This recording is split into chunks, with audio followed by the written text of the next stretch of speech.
Now boarding for Rebuild of JoyCast, your weekly destination for anime, manga, and more.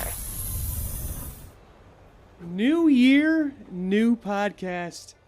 How's it going, Val? How's it going, you big sexy boy? Oh, I'm doing great, man. You know, got back from work, and I'm looking forward to talking about some anime at the end of the week with my buddy. Yeah, we record this at the end of the week. When you guys get this, it'll be like, I'm hoping the beginning of the next week, so it's not hopefully too far behind, but I think we need to kind of reel things back in. This is like a double reboot, is what we're doing right now. We've taken the branding from our old podcast, JoyCast, but we've taken the structure of last year's live stream YouTube show we had, Saturday Jump, and now we've combined them to a new podcast, Rebuild of JoyCast. And I think this week, instead of what we usually do, I mean, it's usually just us, you, me, just shooting the shit, talk about our favorite anime and manga. But I think this week we need to just kind of like reintroduce ourselves if we catch a new audience here, and just kind of like who we are, what we're into, how we met, stuff like that. So let's kind of start with that. Like, who are we, Val? Introduce yourself. I am Valentine Stokes. I am a professional voice actor. I would say still a bit green around the gills, but, you know, I'm working my way through things as I go. And I had the pleasure of meeting Ivan. As far as NDAs allow us to say. And I met Ivan back in 2016 when he approached me for voicing in the My Hero Academia Abridge as All Might, actually, which I'm still very proud of what I did on there, even though the character is now sadly retired. You see, the character is sadly retired, but he keeps showing up in stuff because we can't quit the character because I can't quit you. And I have done voiceovers for companies such as Rooster Teeth in Death Battle back in 2017. I voiced Ace in Natsu Dragneel versus Porcus D Ace, which One Piece is one of my favorites, and I believe recently Ivan's favorites. Is that right? How is One Piece going? We'll get into that later. And I've also voiced in anime such as Dragon Goes House Hunting and Full Dive, where I'm kind of proud to say I got to share a scene with Johnny Young Bosch, even if it was as a nameless thief who gets his hand cut off. Kind of a milestone for me, getting to voice with a... How do I put it? Definitely someone I look up to. Who are you, though, Ivan? Well, before that, I mean, you talk about doing your work with Rooster Teeth. You're in RWBY as well, motherfucker. Goddamn, I forget. You know, I'm just getting into so many things lately. I forget. That's just it's all popping off at once. Again, as NDAs allow. There's bigger things on the horizon. Yeah, for sure. And it's like, you know, we literally talked about this. It was like, yeah, you're in RWBY. It's like, oh shit, yes, I was. But, yeah, no, I also voiced Ambrosius in Season 8, Episode 12 of RWBY. Another really big milestone for me that I hit in 2020, but the episode only came out in 2021 due to delays, and that was a long wait. That was, something I had to sit on that for so long. One of the hardest things as voice actors, it isn't acting, it isn't getting into characters, it is sitting on them NDAs, isn't it, Ivan? It is. But please. Oh, I also voiced Zib in Lackadaisy Cats, if any of you are familiar with that. A comic that I grew up reading, not a furry. I just like the aesthetic and the beautiful art done by Tracy Butler. Please check her out. She does amazing work. And, You're a furry. I'm that's once again another milestone I hit in 2020. God, when I think about it, now that you've put me on the spot and asked me to like talk about these things, holy shit, I hit so many milestones in 2020. Arguably very tumultuous year for everyone, including myself in many ways. But please talk about yourself, Ivan. Talk about myself. I'm Ivan LeRoy. I am the president and CEO of JoyRide Entertainment, the very network this podcast is on. I'm a man of many hats. I'm a writer. I'm a director. I do a little bit of voice work, not much. Nothing to brag about like Val can. Honestly, you don't give yourself enough credit. I think you have a very good voice, and I think you're a good actor. Thank you. But most importantly, and what I'm most proud of, at least what's published right now, is as Val mentioned how we met, our abridged series, our anime parodies on YouTube, on the JoyRide Entertainment YouTube channel, such as My Hero Alternative and Dr. Stone Abridged, among many others. But what I'm also the most proud of, coming up soon, is my first published original manga, PARAMEDIC, that we are getting so close to completion. And I cannot wait to share it, but unfortunately, even though I own the property, still NDAs cover a lot of things I cannot speak about yet. Even on my own shit, man. But yeah, that's it for us. And then you and I, as you mentioned, we met working on a parody, and we have just been best bros ever since. So much so that we now like to monetize our friendship via podcast. That's how you take your relationship to the next level, folks.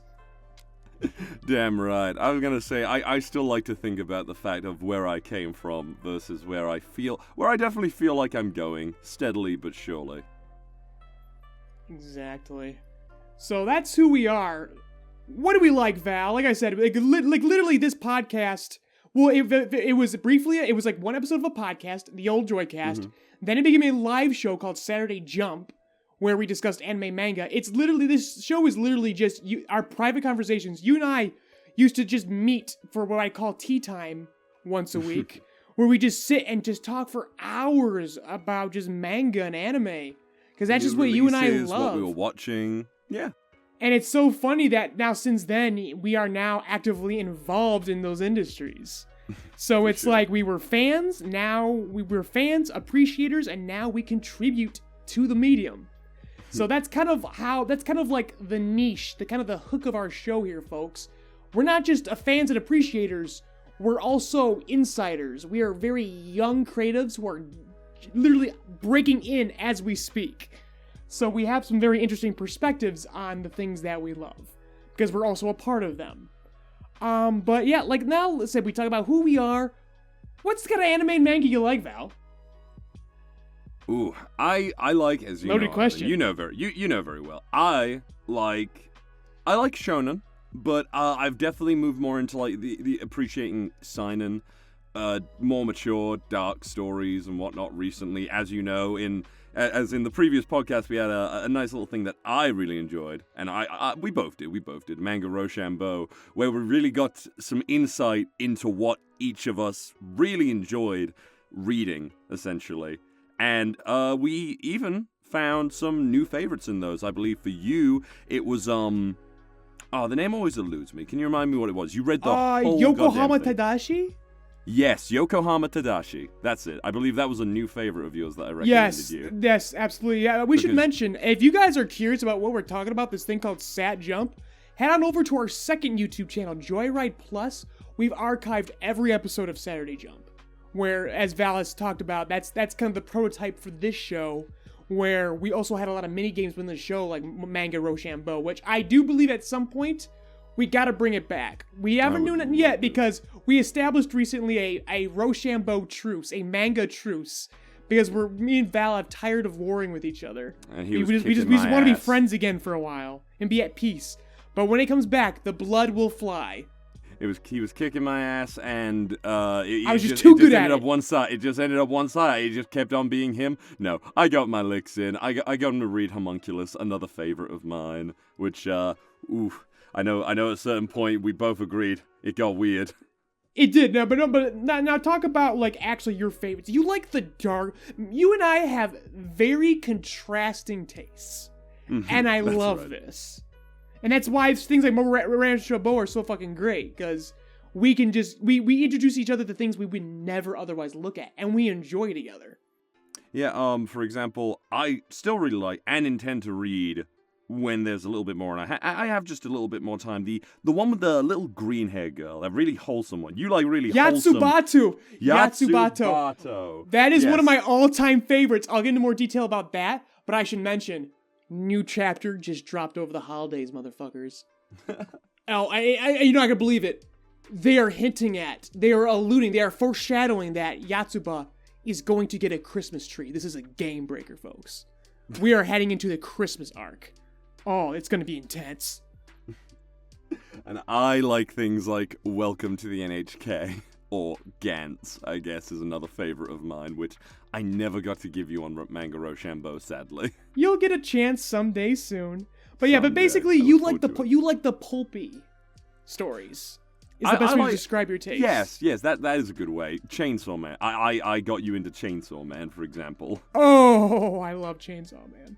Yeah, I love the dark, the gory, sometimes controversial, but only in terms of, like, an entertainment sort of angle, I suppose. Such as, say, Gantz, for example. Very, interesting, controversial things in there. But, yeah, pulpy, most definitely. Have you read, one sec, I'm looking up right now, I think it's called Die Dark? Host keeps bringing up this manga called Die Dark. That is by the woman, I believe, who wrote Dorohedoro. That's right. I tried to get into it, but I wasn't super feeling it. I felt like it didn't have as strong a start as, say, Dorohedoro did. How do you feel about that one, though? I really like Dorohedoro, but I fell off at one point when it sort of changed perspective on who we were concentrating on. It was interesting, but I simply was not won over by the new characters we were following for a while. It is still in my tabs, and I simply have not found the will to go back yet. I got about... I want to say I got quite far in. I think I literally was halfway from the end, essentially. But Dorohedoro is super good. Die Dark, I only read it was still new at the time when I was reading Die Dark, so I'm absolutely certain, because I have a lot of confidence in that author and their ability to write and the art, that I'm sure they are going crazy places with Die Dark. Otherwise, does the manga you like, does that now carry over to the anime that you like? I watched a few episodes of Dorohedoro. Is that what you mean in regards to that? Well, I question? mean, like, just like now, like you've named quite a few examples of your favorite manga. What is your favorite anime? Because I would attest that your anime tastes are a little bit more different now. That is actually very true. I would say that is mostly because a lot of seinen it usually gets kind of messed up in the anime industry, I feel. Take for example, Berserk. Berserk, arguably one of the greatest manga to ever come out. Never had a good anime. But you are actually very right, because Golden Age Arc had a good anime. Yeah, Golden Age Arc was a good anime, but I was actually having this conversation with a friend of mine, also a very big Berserk fan, at work even. We were talking about the fact that Golden Age Arc is really good, the original 90s one, but obviously if that would have come out now and everything, it would be like held back by the limitations of the time and everything. And I don't know, but I would have to say you are absolutely right. One of my favorite new anime is Ranking Kings. That is some goat stuff. Absolutely love it. But it's got this very cute, soft style with a lot of the characters. But then there's these implications and this illusion or alluding to darker things, but never really getting too far into it. And that's my taste in anime altogether. Ranking of Kings. You and I mutually adore this show. It's brand new, only 12 episodes in right now, and we already both agree this is the greatest of all timer. Oh, for sure. I'm elated that we probably have another 12 episodes to go. I was thinking 13 episodes, that's probably all we're gonna get. Now, we might have 24. I'm so goddamn happy. And that right there is how you get greatest of all timer. This is not a seasonal fad anime. This one's going all the fucking way, baby. It's not even doing a second core. It's just right away. There it is. Holy shit. Yes. Oh my gosh, and the new OP's going hard. So goddamn hard. Like, I love first opening. Got on YouTube Music, listen to it. The first OP's a bop. Super nice. This one, though. Oh! War arc, baby. It's good. It's serious. I'm like, whoa, what's this jump? Honestly, I have never been so happy that I actually don't read the manga to Ranking Kings. I was immediately interested in Ranking Kings the instant that trailer came out. You remember, I was literally like, this is my goddamn aesthetic in anime. Goddamn, this looks amazing. I'm so glad I didn't read the manga out of excitement, because I'm genuinely like, what's gonna happen next? Holy crap! There's so many moving parts. You've described it very much to like a soft Game of Thrones. And I when it was agree good. with that. Oh yeah, when it was good. Okay, because as you said, a lot of moving parts, just in concert with each other. Just a beautiful melody of an anime. The only thing I would actually have to say, the story just flows, man. The only thing that I would have to say maybe comes off as a negative is perhaps the fact that it really does try very hard, but it succeeds in me being convinced of it, sure, but one too many characters maybe always have a good motive in some way, even though they have previously been, maybe we could argue if it's a perspective thing from Boichi's point of view or something like that, Boji's point of view. I keep saying Boichi whenever I say it, and that's the Dr. Stone author, but you could say it's from like Boji's point of view to some degree, with certain characters, but then it turns out, no, they have nothing but the warmest, softest emotions for Boji. But upon a second rewatch, I was like, no, it's frustration, really. That's like the main thing, like that makes these characters like act the way they do around Boji. I would call it their like basically like their emotional charge, as I would call it, is very cyclical. It's not a waveform. It's a circle that keeps spinning. You go from loving to hating constantly, and it gives you a little bit of whiplash. I think the best example I can give is Appius, the Spearman, who starts off being cold to Boji, then you find out that he's secretly a supporter, then he starts colluding with the evil fucking... I don't want to spoil too much, even though this is definitely a spoiler zone. He starts colluding with the bad guys, and then he never goes back, and I'm like, wait, what part of this is going to help Boji? I don't understand. I believe with Apis, he is sort of a blind follower to the will of King Boss. He seems to be settling on the mirror. Which is fine. But you were introduced with which a better example would actually be who's the really hot fucking Dave Patel looking snake fucking rogue. I literally heard his name the other day because I was Bepis? rewatching it. I was rewatching the dub actually with a name that'll probably be heard a lot during this, but Jack. You know Jack. Jax, yep. But yeah, that guy, I think he's the best example. Where he goes from being a... Bebin. Okay, Bebin. He goes from being a full-on hater to being a full-on supporter to being, oh, I didn't really care. And it's like, he's the guy who really goes in circles. See, and it's like, at some point, you do gotta settle.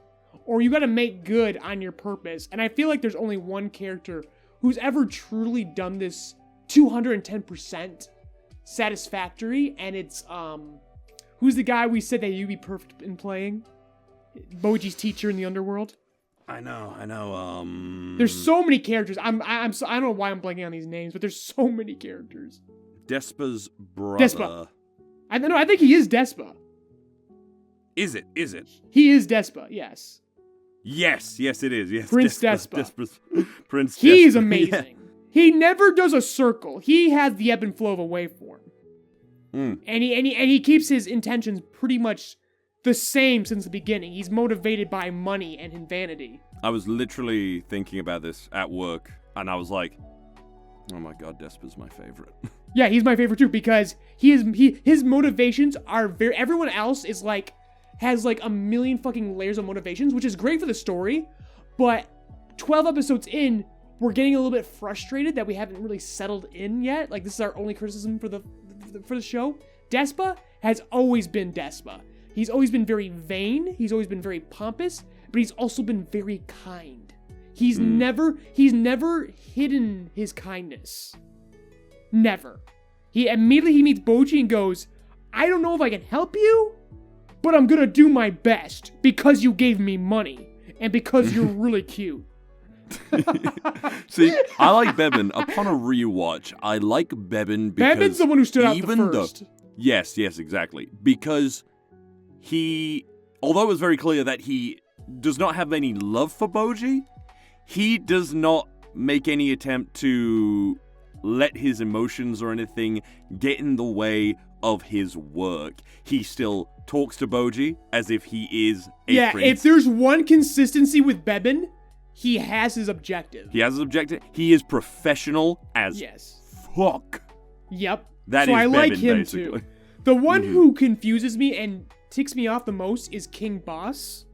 He is too cryptic. Nothing he does makes sense. Between him and the mirror, there seems to be a lot of missing dialogue. They're not even retroactively revealing their plans. It feels like these two do not communicate at all. Or they do, but they cut the scenes and we don't get to see. And it to its detriment. He's the one that is legitimately frustrating. I understand that. I can't keep up with these guys. And I don't understand why they let the queen just run around after what went down. Like I said, they are too cryptic. You're absolutely right.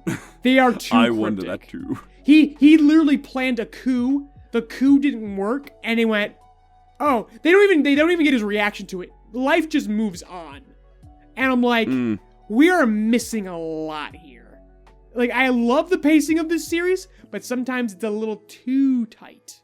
I get the impression We're losing that things for now. Boss, everything is a test that he is creating for these people.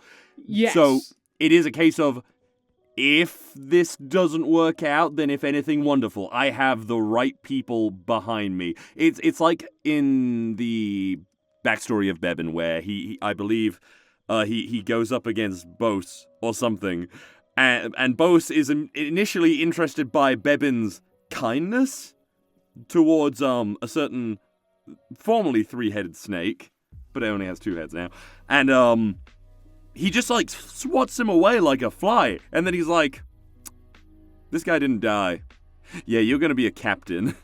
You didn't die when I swatted you like the bug you are. You're gonna be a captain and defend my son. I feel like that's that. our end game. I feel like this demon he made a deal with is the end boss, and I feel like everything we've done up to this point is a fucking test in preparation. Ivan, I promise you, that demon is going to have a backstory. I was watching on the way home before this podcast. I rewatched that opening. Oh, I don't fucking doubt everything in times. this fucking series has a backstory.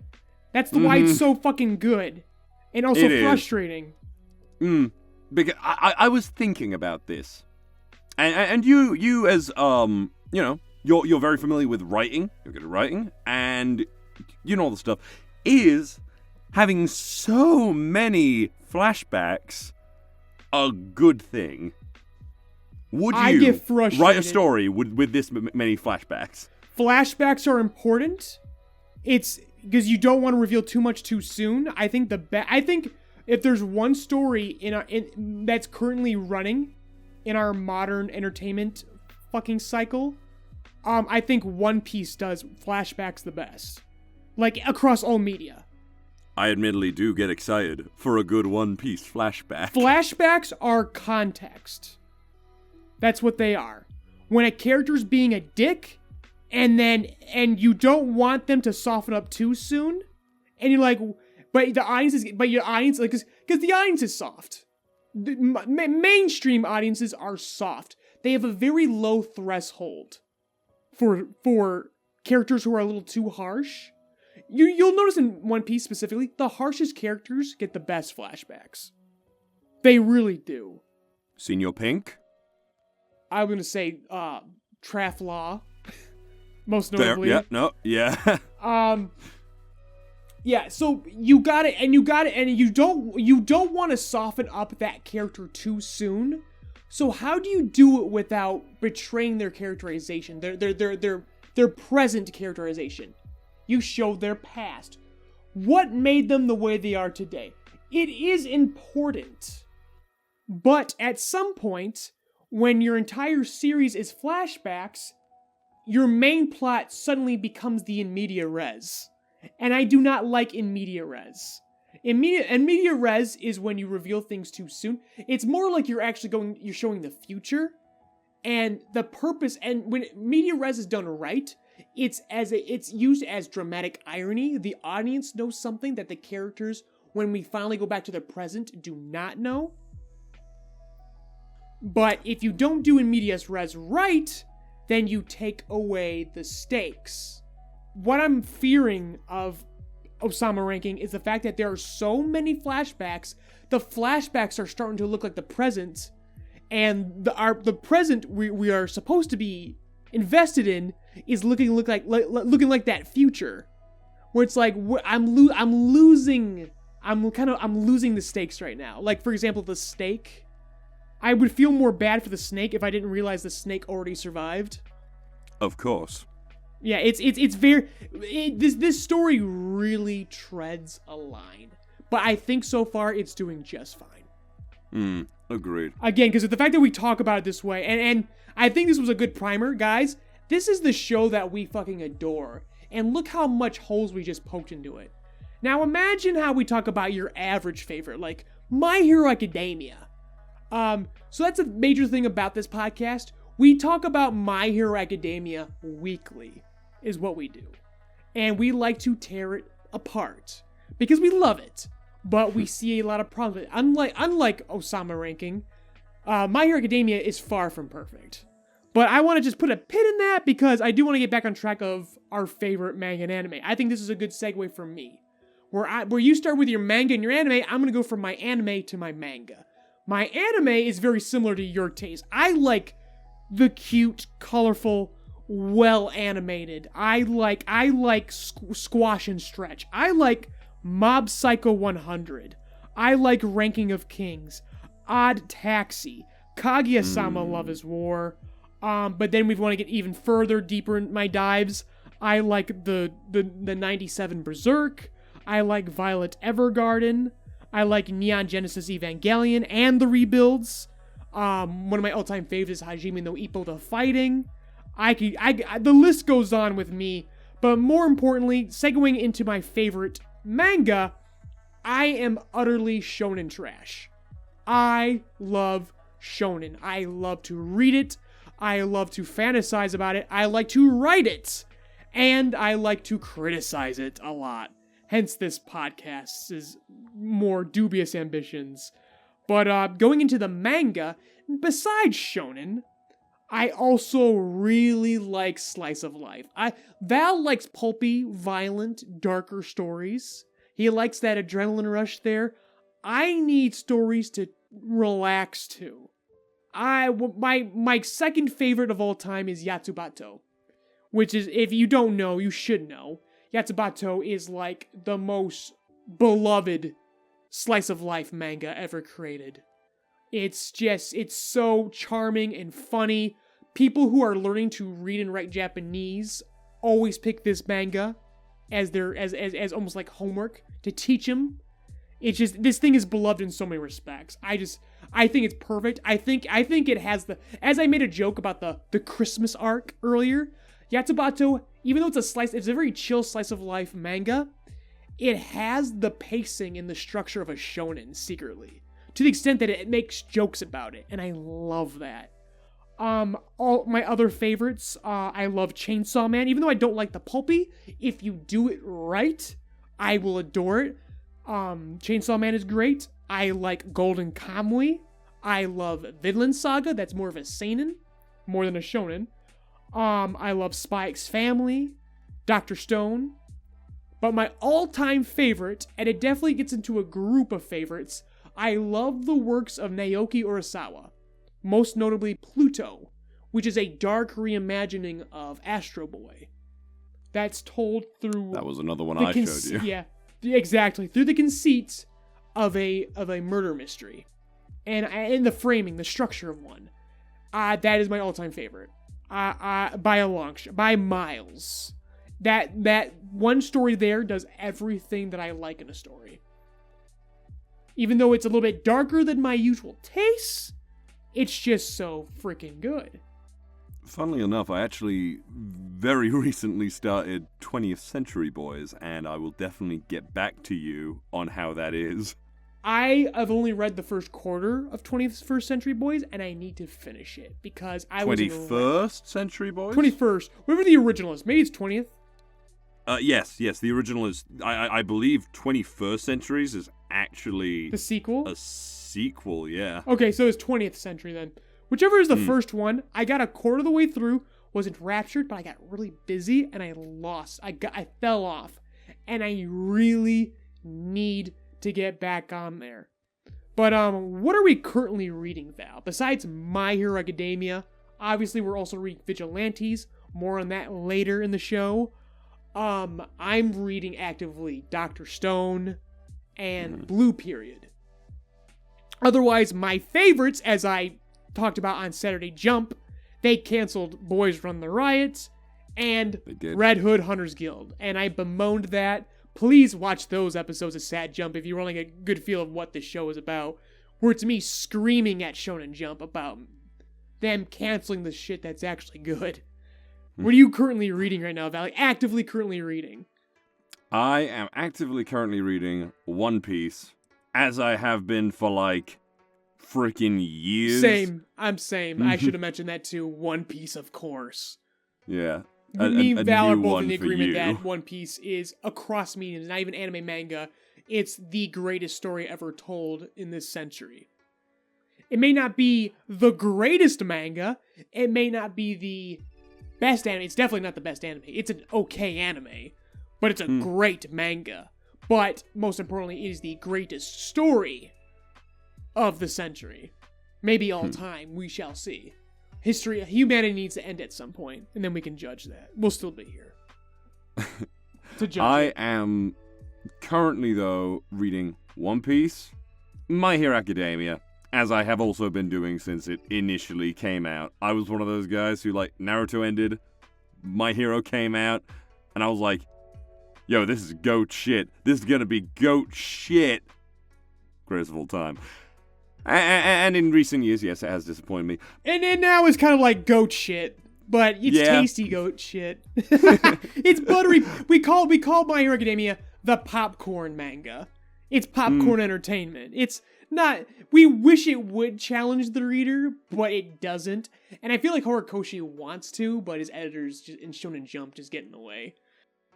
I'm also reading 20th Century Boys and of course, Vigilantes, as we're about to talk about. I admittedly have not had the time to read very much manga. I have literally taken up 20th Century Boys because there's periods on the job where on my laboring job, where there's very little to do, and I just spend the time reading some manga or shooting the shit with my buddy who got a job there as well.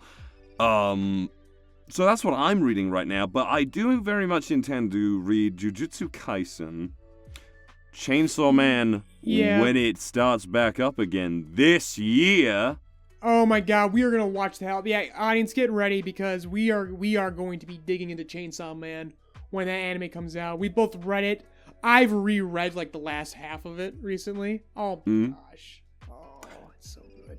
And admittedly, I haven't found much else that I'm super interested in reading. I was actually going through a manga site the other day, picking things out that I wanted to read, and I found one, but it was a bit too generic. It wasn't even worth mentioning, really. I thought I'd try something new, and I was very disappointed, to be honest. But I'm not going to slander it right now unless, like, we decide to talk about other things at some point. I'm really not reading much right now. I've been more into anime lately. I've been going back and watching a lot of 90s things, like Tenchi Muyo is actually one. You've heard of Tenchi Muyo, haven't you, Ivan? I don't know why it's not ringing a bell to me right now. Oh, it's kind of an early harem anime I caught glimpses of on Toonami once in a while, and I always thought like the main girl was super cute and hot and had an amazing voice. Her voice actress does not come to mind right now, but goddamn, she did a great job in that.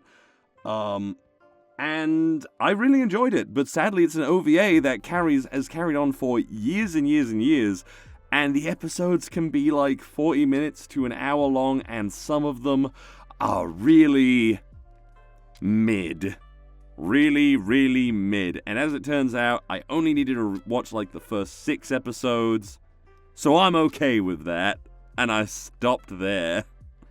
Besides that, I intend very fully to get into a lot of new manga anime this year. That is actually one of the things I am super intending on doing. I need to as well. I'm goals are definitely to get back to more actively reading. What happened over the holiday, I think the past month of December, One Piece took over. I finally decided to sit down and take One Piece seriously, as I should have. And I got all the way through the English dub, up through the beginning of or middle of Zoo. So that's where I'm at. It was going to be Zo. I always thought it would be pronounced Zo. It probably is Zo. I just think Zoo because I think it's a pun. Because they're all animals. No. That's totally something Oda would do, is the thing. Yeah, that's why I call it Zoo. Because I think the English dub calls it Zo, but I say Zoo because I'm like, I feel like that's the pun. But yeah, that's where I'm at. I am of the sound mind. Now that I'm that far, I am on the cusp of... I can't make this assertion yet until I get through Whole Cake Island and Wano, because I know... I've heard that is a revitalization, because I'm kind of with you, Val, where I'm kind of like... Water 7 and Enies Lobby is like the peak, and we've never gotten there even close since. Most definitely. We literally said this. You literally said, yeah, I am totally on board with you. Seriously.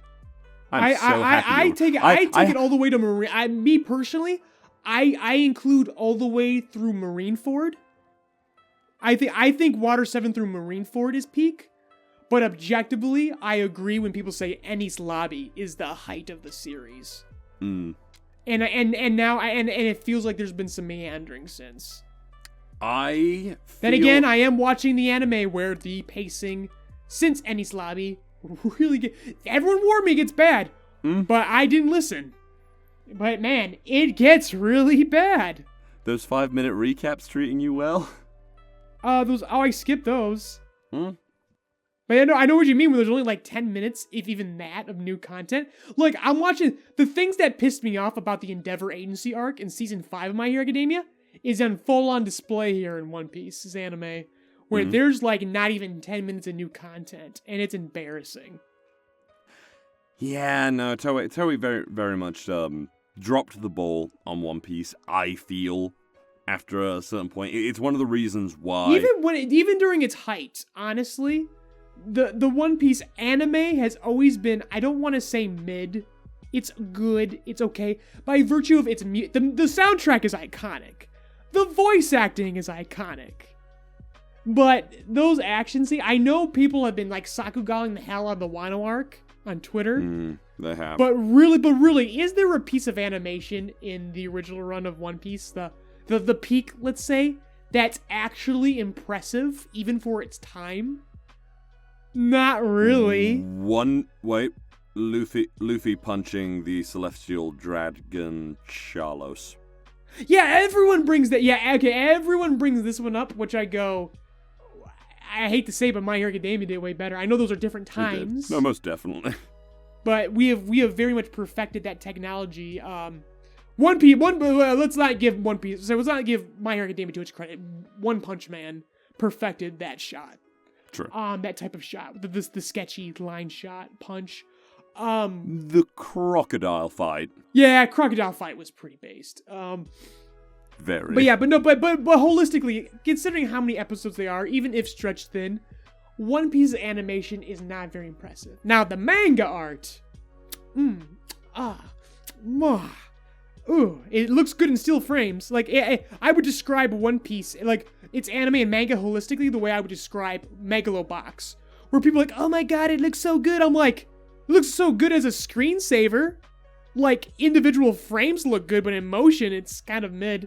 It doesn't move that well. When it does move, it traces over Hajime no Ippo.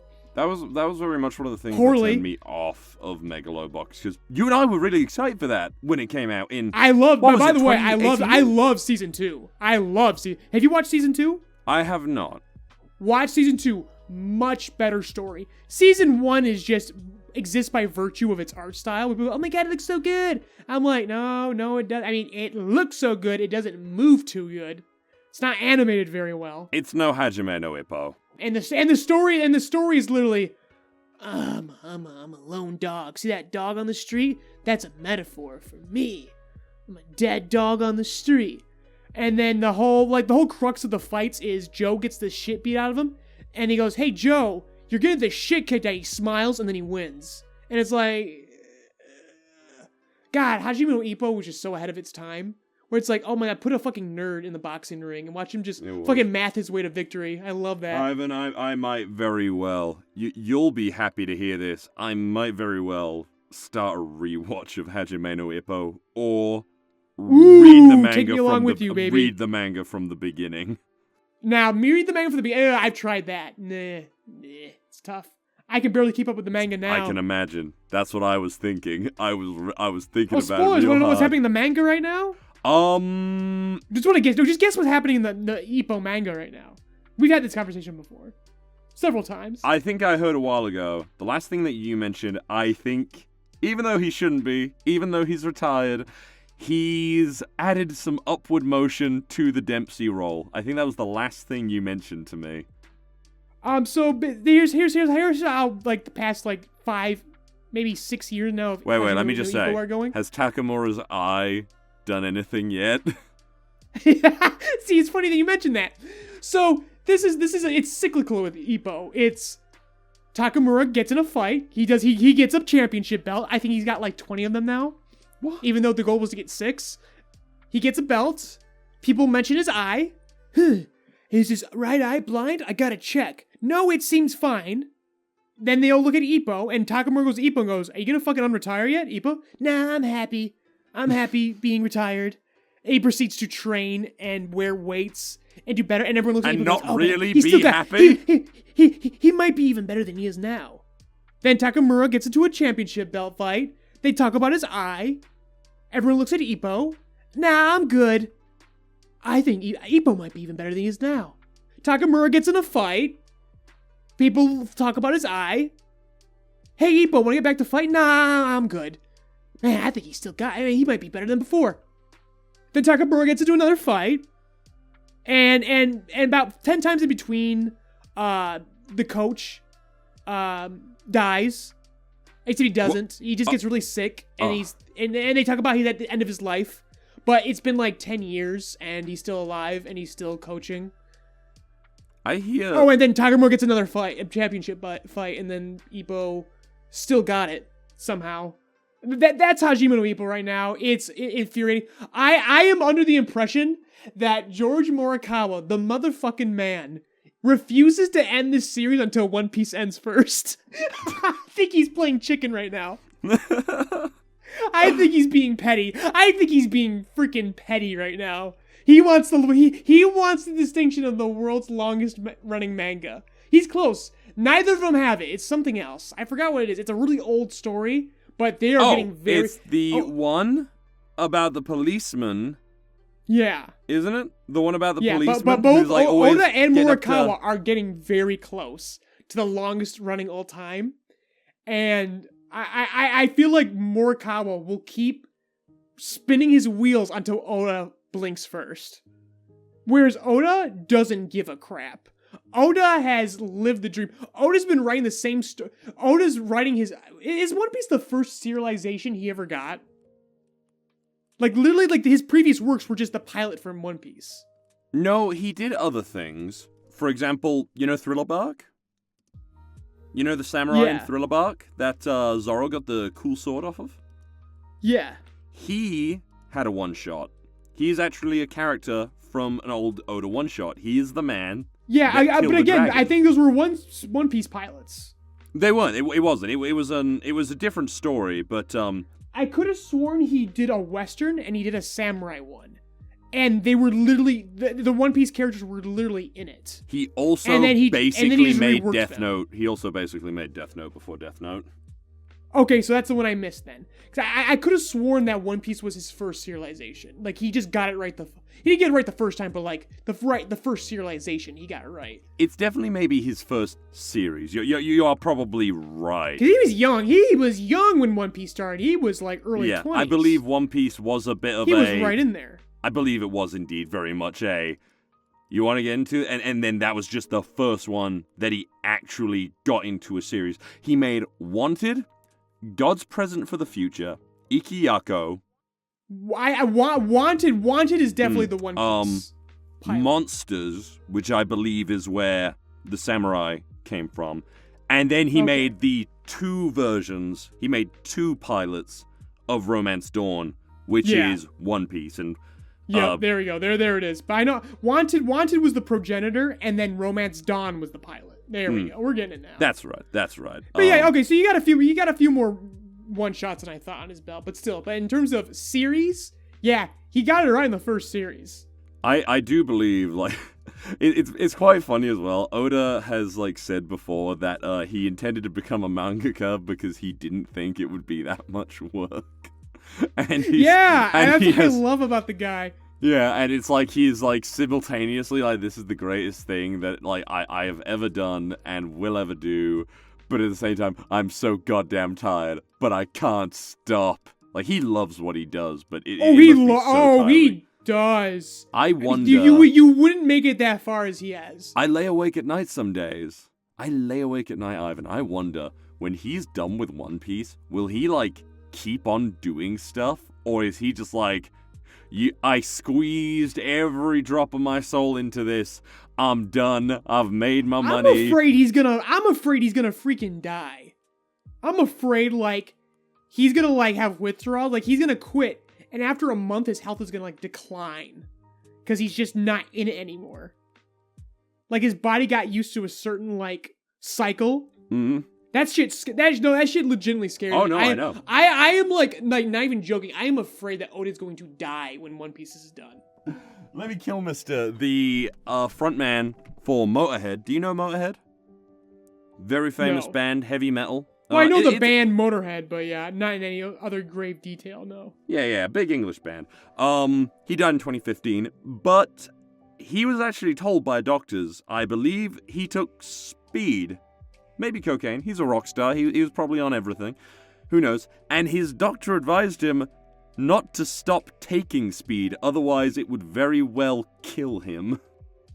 Well, you wean it off. Like, don't quit that kind hard of turkey. thing. Yeah. Yeah. Yes, because he can. Precisely. So that's what you just remind me of, where it's like your body gets used to these cycles and everything like that. Yeah. And it could. But no, exactly, let's say he doesn't die. I think he disappears. I don't think we hear from him again. I think he lives off those royalty checks. I think the man just earns a break after 20 years. He buys a pirate ship and sails off to the sunset. And he has manga delivered to him by seagulls. And he just lives out in the ocean. And he just enjoys his life and has a very happy, well-deserved rest of his life. For sure. But that's the thing. One Piece is such a wide story that must come from so many places, like, you know, creatively. Like, he's changing settings, he's got, like, we're going from, like, you know, these great, vast desert countries to islands literally made out of cake and sweets. Yeah, you think, like, if he did another story, it would take place in the world of One Piece, but it's just going to be in a very concentrated setting. Yeah, honestly, I would agree with that. I think that's what, if he wants to write another story, I feel like that's what he has to do. I would be very happy if he did carry on making manga after One Piece. I wouldn't blame him if he's I retire, who I'm wouldn't want done. More Oda? But I would be so interested to see him, like, explore other avenues of creativity and, like, a new thing. To do it again, start over? Oh, exactly, and just do his thing for something smaller scale. I want Oda to have something more small scale after One Piece. And I agree, too. Something more intimate. I agree with that, too. I mean, after Fujimoto, Don't Look Back and stuff like that, I want Oda to do one-shots. You'll be very upset to know I still haven't read it. I haven't read it. I was waiting for people. You disgust me. I do this a lot, and you know I do this a lot. Whenever something gets a lot of hype, I tend to go about my business, and I wait for that hype to die down. Because I did it with Parasite, which, I don't know about you, I think Parasite the Maxim is a really good anime. A really well-paced, good-ass anime. And I'm glad I waited so long, because I was spoiled rotten when that first came out. Everyone was talking about it. So that's what I usually do with things that have a lot of hype behind them when I hear about them. And you know that. But I will read it soon. I may very well read it over the weekend, as I do genuinely want to chill out, read manga, and practice for a certain something that I'm not telling anyone, nor you, but I'm super excited for. You'll find out eventually. Yep. All right. So we're getting towards the top of the hour right now. Want to do our weekly My Hero Academia discussion? Hell. And by weekly My Hero discussion, I mean we're just not going to talk about the mainline series this week, because as we said during Saturday Jump for the past couple weeks, literally nothing is happening. Nothing that we didn't already know. Pretty much. I was very disappointed with the newest chapter. I wasn't disappointed. I'm just like, yeah, cool. I love Hatsume. She's based, but we need to move forward because you just announced that the series is ending in 1 year's time, which I say bull crap. No way. No way. We'll have that discussion next week. Next week, let's focus on the ending of My Hero Academia. That'll be next week's topic, because there's a lot we can talk about in regards to that. But this week, let's just focus on what's really important, and that's My Hero Academia Vigilantes. We talked about spinning its wheels and nothing really happening, but basically for the past couple weeks, while nothing's been really happening in My Hero Academia, for the past half year, My Hero Academia Vigilantes has been in the middle of a huge, long, extended fight sequence. And we are now finally entering the climax of that fight sequence. Was it worth it? Yes. Based on 116, worth it. Okay, so here's what happens in episode. So now that we are no longer a live show, we no longer have a visual component. We now need to give overviews of what happened and be a little bit more descriptive of what's going on. So let's kind of summarize what's going on here. So in the previous chapter, Koichi has been trapped in a parking structure as the final villain he's fighting, 6, has taken on his giant kaiju energy beast form, and he's now destroying the parking structure with Koichi completely injured and near death inside. He's trying to buy time for All Might's arrival, but it's gonna be too late. Koichi either is going to die or he's gonna fight. And in chapter 116, he goes deep into his mind, into basically the afterlife with Knuckle Duster. Knuckle Duster, it's alluding to the fact that he's dead, and I do hope that's the case, because Knuckle Duster definitely needs to die. He is a product of another time. He is a man who's done a lot of irredeemable things. If we talk about the issues with vigilantes, he's the poster child of problematic vigilantism. That being said, he is the motherfucking man. He is the best mentor in the entire My Hero franchise. All Might tosses and turns at night. He cannot sleep knowing that Knuckle Duster is a better mentor to Koichi than All Might is to Deku. This chapter 116 just had me in tears, man. He seemingly dies, and he just meets Koichi in an unconscious state. And he just talks, and they're just walking together. He's got his hands in his pockets, and they're just talking and reminiscing together. And Koichi's like, "Oh man, I must be dying." And Knuckles is like, "Yeah, someone's dying." And it's just really sad, but really heartfelt. as they're both kind of crossing paths while one is just on the verge of dying, but Koichi's going to live on. He'll get past this. All right? He's going to make it, but they're kind of crossing paths. As Koichi's crawling out of death, Knuckle Duster is walking towards death. They're crossing paths, they're meeting, they're talking for the last time, and they're just talking about the relationship, they're talking about how fast Koichi's come, and of course, during this, Koichi gets another power-up, because of course he does, because while Deku just gets handed a new, distinctly different quirk, Koichi expounds and builds upon the one quirk that he has, and how he adapts it.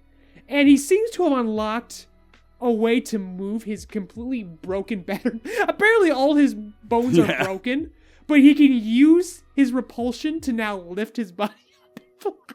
I'm admittedly, I'm skimming over these chapters. This series is so dumb, I love it.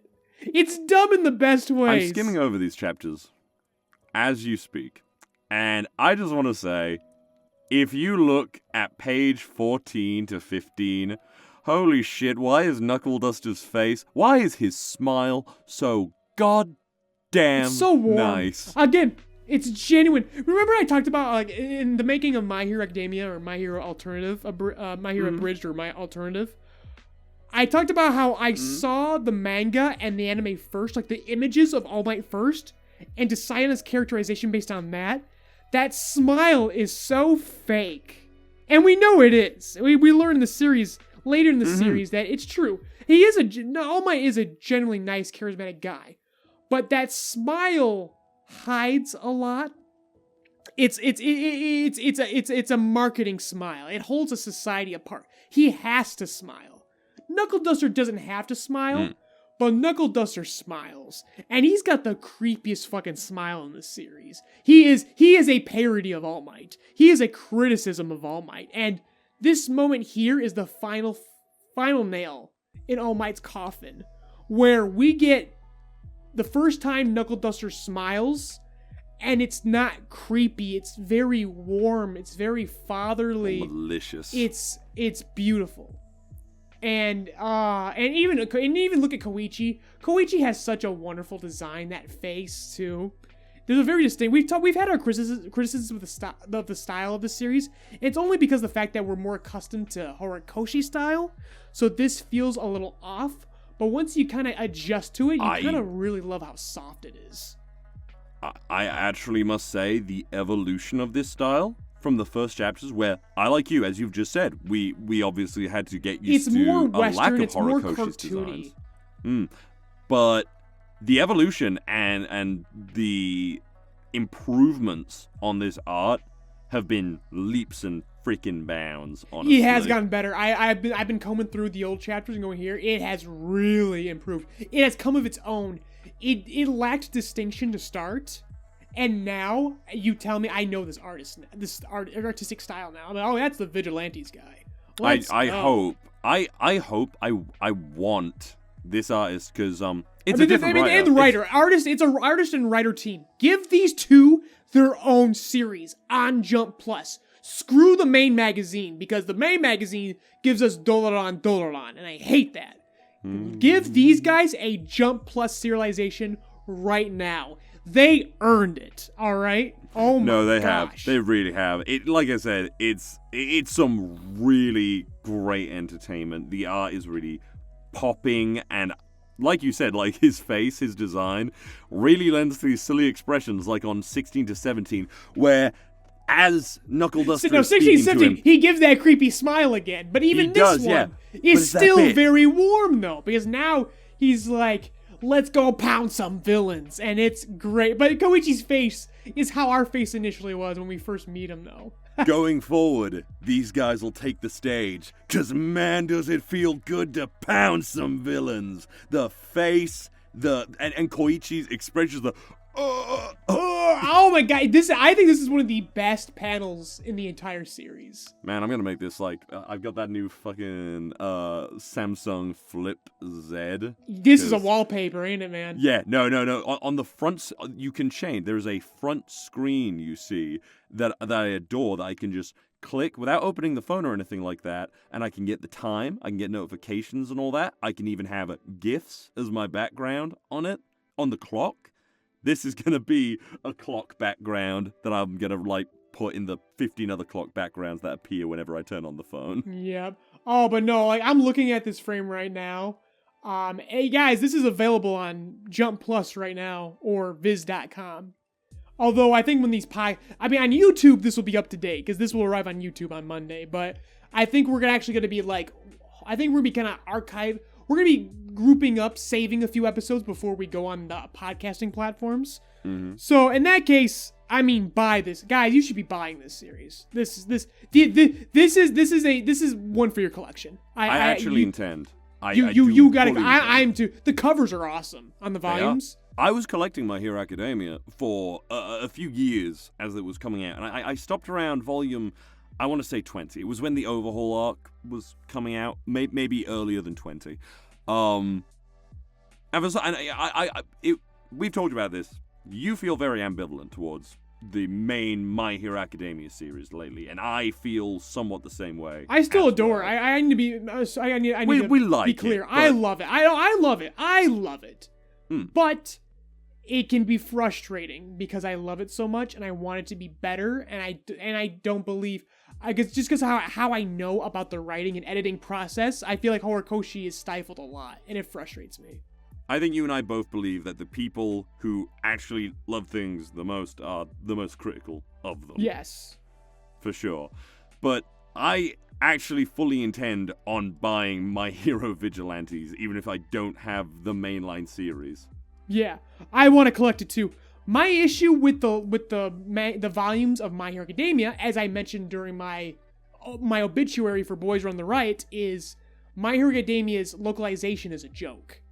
It is. It takes way too long. And they always end up with errors and crap. And it's like, what are we... And they hardly ever offer any extras with it. It's like, I already read this online. What more are you going to give me with this? Besides a sketch of Mirko. Which is probably worth the right price of admission, I'll be honest. But besides Horikoshi's volume covers are pretty solid. But Vigilantes has been putting them to shame. The art is really good on those volume covers. I have an important question. What is the difference between a furry and your average Mirko appreciator? People are not attracted to Mirko's ears or her tail. They're attracted to her muscles. Bullshit! Those are human muscles. No, you're a liar. Bullshit is no one attracted to those ears or feet. You have too much faith in humanity. The furries are attracted to the ears and feet.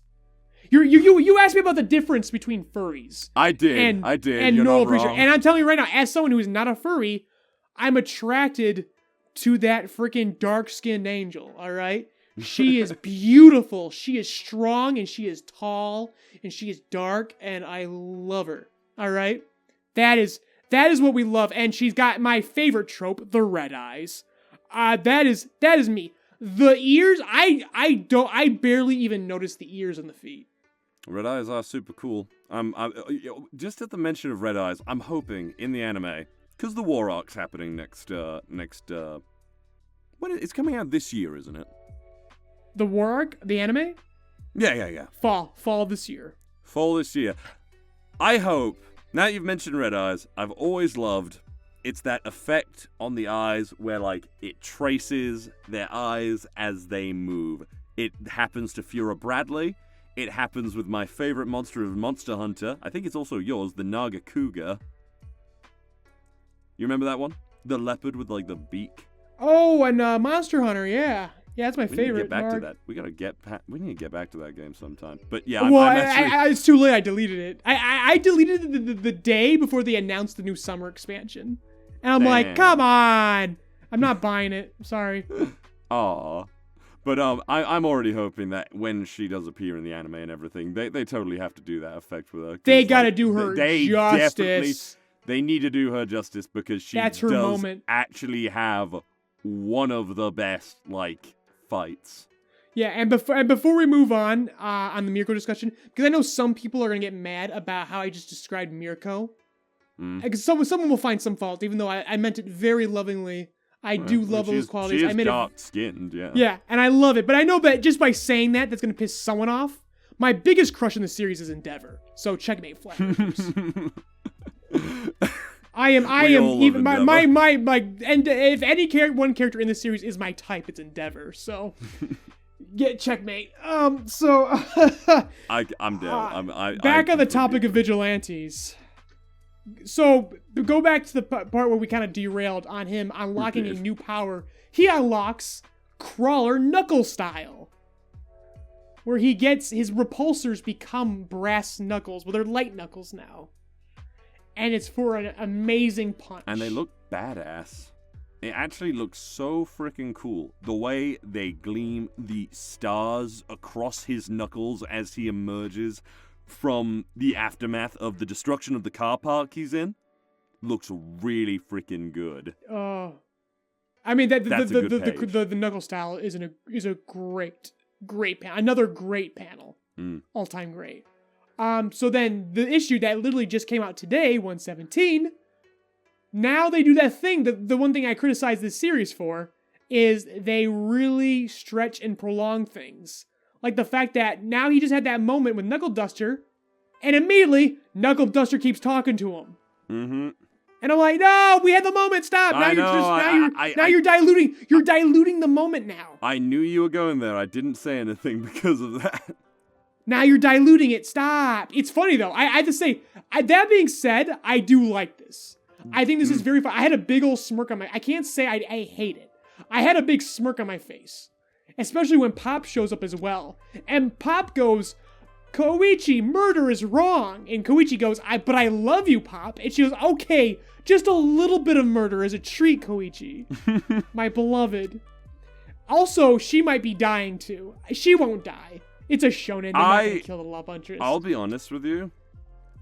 I wouldn't mind if both of these people died. Oh, I you know me. I'd love it if they died. Like these moments right here. Like I love finale. I'm doubtful. As you know, I am always open to it, but I'm doubtful. I am genuinely doubtful. I read an interesting comment where I guess we should summarize what's going on. Do you want me to take this one? I'll try and summarize what's going on here. Do it. Okay. Do it. So, you won't. Pop is in the hospital. She is suddenly convulsing, having a seizure as she has been put into a coma from a very traumatic experience happened earlier in the manga. I won't go into that because we're talking about 117.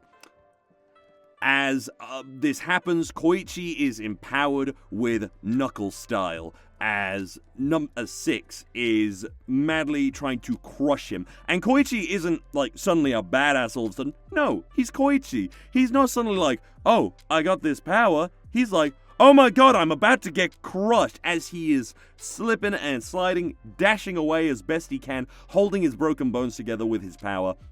And as Ivan mentioned, Knuckle Duster once again appears, giving him the pointer that, although this giant kaiju form of 6s is made of energy and cannot really be hurt, the son of a bitch is right at the top. That's his real body right there. And admittedly, the way that I actually interpreted this is that Koichi is trying to muster up the courage to really do this, and he knows these people so well because they're all such close friends and his mentor, that he can literally, like, just tell himself, this is exactly what they'd say, and it works. As suddenly, when Knuckle Duster leans in and tell him, Koichi, you gotta accept it, it's kill or be killed. But then Pop appears. No way, murder's bad, what are you doing? And he hesitates, it even distracts him as he's still running through the streets away, and he contemplates this with himself. If this monster gets out of his neighborhood, there are no heroes right now. Loads of people are going to die. He cannot stand by and do nothing. And I think, and the fact is, he has the power to do this now. And what did Koichi say at the very beginning of the manga? What do heroes do, Ivan? They do what they can. Yes. Pop initially is like, no, it's fucking bad. Like, you know, you can't kill this guy. Or, why won't you kill this guy? It's like, because I don't want you to hate me. I never want you to hate me. Sending our love interest, into a fluster, and she's like, Baka! God damn it! Go ahead, as you said, kill him, do it, Koichi, feed the bloodlust within, as she does what Pop does best. She skips up into the moonlight with a very beautiful shot of her ass. Of knuckle Because they do. They do. No, the moon's Page shining 12 in the to 13, night. another all-timer right here. But what's interesting about this shot is that start how you finish. Literally, this series opens on them all falling from the sky. Very true. That's a very astute observation. And I love that. I love that foil. As Pop confesses, she will always love him. As Six brings down the fist one last time with the intent to kill, we get an amazing shot of Koichi throwing a punch, very reminiscent of a Deku shot, I feel. I think when Deku was doing one of his big punches. Yeah, of one of many smashes that should have ended his career ages ago. You freaking posted this shot. I'm sad you did, because this is an amazing shot. Get it done, hero. As he lets out an explosive punch that rips through the kaiju form of Six. And that is where the chapter ends. I really not freaking through the enjoyed head, though. Not through the head. Basically, Knuckle Duster mentions that the only way you're going to beat him is you use that punch on the head. And he won't do it. So this right here is he's gonna reform you oh, that's it, haha. And then we'll find out Koichi's big plan. That's what I love about Koichi. He does always... Actually, he doesn't always have a big plan. No, he doesn't have a plan. He wings it. He wings the fuck out of it. He wings it. And I think that's what I love about Koichi, in contrast to Midoriya, who, because Midoriya has always been, displayed as this very astute, observant person, it was done very well in the early days with his fight against Bakugo. The guy that bullied him for so long, always throws a left punch first. I believe that was right. I think it's left. And that was one of the things that stood out to me most. But Koichi, he doesn't know how to fight. He's not that big into, heroes and their stuff. He loves All Might. He's got all of his, hoodies. But yeah, he's always riding by the seat of his pants and just doing it as best he can. And that's what makes him so goddamn lovable to me. But what are your thoughts on this chapter, Ivan? Amazing. The 116 and 117 have been incredible. This is we talk about My Hero spinning. I'm sure that, like I said, we have a year left of the mainline series. I'm sure Horikoshi's saving his best for last. I have no doubt he's gonna blow our minds. It's just, can he sustain? Because right now, we are right at the very end right now. This is ending on a high note right now. The only way this series is gonna disappoint me is if Pop doesn't die and Koichi doesn't wind up with husband-wife. Detective girl. Koichi just deserves to lay back and let his bountiful, big-breasted... He has to go... If they're not going to show him in the mainline series, they got to put this kid in witness protection and they got to send him to the States. It's the only way you're going to be able to satisfy me in terms of his lack of presence in the mainline series at this point. Right. Because there's no way he'd be in Japan letting this shit slide. Hell no. The world needs the crawler He's carrying Hero Society right now in these chapters. Why wouldn't he be doing this in the mainline series? Screw Vigilante Deku. I want the crawler back. I'll feel safe when the crawler's on the streets. Give me the crawler! And I'll never call him the hauler. I call him sometimes as a treat. But yeah, I completely agree. 116 and 117 have been freaking amazing. Bangers. Absolutely. I am ecstatic. I am so excited for 118. I'm looking forward to ending off this series because, in the few months, it's gonna feel good. I'm gonna be sad, but it's gonna feel good. I'm at the point right now. My Hero, as always, continues to concern me. As I'm feeling right now with Vigilantes, on the cusp. It's about to freaking end, and I just feel on cloud 9 about it. I'm like, oh my gosh. This is ending on such a high note. This is awesome. It really is. It's one of it's interesting. I think there's always a lot of mixed feelings about a story everyone likes ending. Yeah. Let's use Bleach as an example. A story which may very well get a very good revival. I'm very much on shaky ground about it based on the reveal trailer. I hope none of that is like finalized or anything like that. Because although a lot of people say it looks nice, I think it looks very still. Very much like they're just completely copying from manga panels and things. Not much else added, because manga always needs something added to it. It's why we always say that Bones do such a great job in translating Horikoshi's work and adding to things like fights and scenes. Like, you know, at least I think we've spoken about this before, is the point. But I just feel really good about Vigilantes ending. It's been a really good run. In the past few months, Ivan, since we've started this podcast, those of you returning from Saturday Jump who know, we binged the whole series over a few weeks, and we had a major blast. There were low points, we both agreed, but I just feel so good about this. Hideyuki Furuhashi, I believe is how you say his name, and Betancourt, that is the writer and artist, have done such a great job on this. I never knew I would enjoy a spin-off series to, frankly, a good manga. A good manga. A good manga with a great spin-off. Yes, I never imagined there that. are limits to what makes a spin-off great, but it is being great, nonetheless. Just watch out if you release it in an anime, because Ivan will literally drop My Hero Academia for it.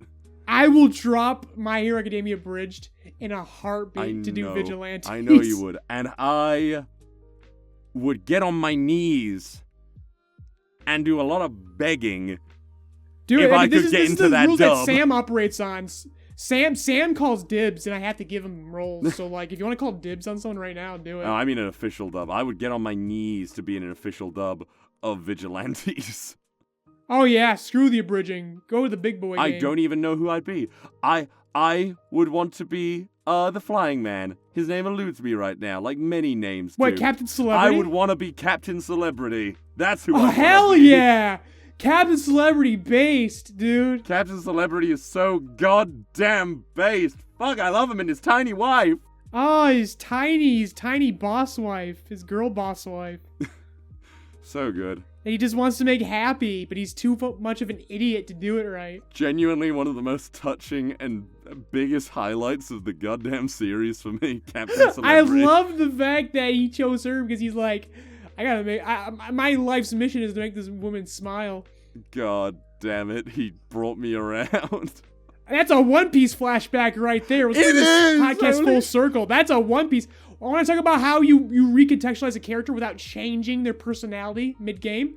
You give them a flashback like Captain Celebrity's, where he even admits that he's a jackass, but he goes, I'm a people pleaser. My motivation is to make people like me.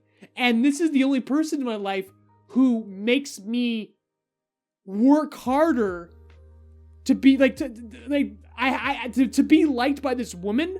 I have to be my very best. I trip and I stumble, but she does not abandon me as long as I keep trying to do better. And that's the flashback. And you go back to the present and you go, yeah, that's the same guy. We just didn't have this context yet. Right? That is a good flashback. That is a great flashback. Oh my gosh. I just freaking I love Vigilantes. Gotta buy that shit. Support it. These two, definitely. Same. Everyone, you should buy it. We love it. I'm glad we did like an abridged version of our extended Vigilantes discussion. If you guys want a more detailed look of our discussion of our thoughts on Vigilantes, there's a couple episodes on our second YouTube channel, JoyRide Plus. Anywhere we put our links, wherever podcast platforms this ends up, even on YouTube, wherever you find the description and the links, that is where you will find the links to JoyRide Plus. Among the other things you should definitely be looking at on our channel. I think this is the right time to sign off, Val. I would agree. Good first episode of our reboot, eh? I think this was one of our best. I think this was like one of our best episodes. It is the first. I honestly just have a good time hanging out with you, man. It's all downhill from here. But yeah, I love hanging out with you too, bro. We don't have an outro. But now, how do we sign off? I was gonna say. We have an official narrator lady, so how about she do it? Hell yeah, let her do it. Just fade me out as I keep on talking a bunch of bullshit. Today I ate Rice Krispies and bacon sandwich. Yeah, fade us out. You ate rice. Oh, my, that's so cool. Oh, that's so hot. It's so based. Mind the gap as you exit our podcast safely. Rebuild of JoyCast is hosted by Ivan LeRoy and Valentine Stokes. LeRoy's written and directed works can be found on the JoyRide Entertainment YouTube channel and the soon-to-be-released original web manga, PARAMEDIC. Val's dulcet tones can be heard in many of your favorite anime and web series, such as RWBY, Death Battle, Dragon Goes House Hunting, Lackadaisy Cats, and more. This episode was edited by Steena Carey, with YouTube version edited by Cody Rock. Music provided by Lofi Geek. Intro and outro narration by Steena Carey. Outro music composed by Michael Pejovich. Logo and visuals designed by Ivan LeRoy. Rebuild of JoyCast is produced by JoyRide Entertainment and Rock Voice Productions LLC, and made possible thanks to Patreon donations from generous listeners like you. This month's highest tiered Patreon producers are Mr. Host, Austin, and Gooner Bear. If you would like your name shouted out at the end of each podcast, an invite to our private Discord to interact with fans, cast and crew, or early access to all of our content, be sure to check out JoyRide Entertainment's Patreon. Links provided in the description. Thank you for keeping JoyRide's engine burning.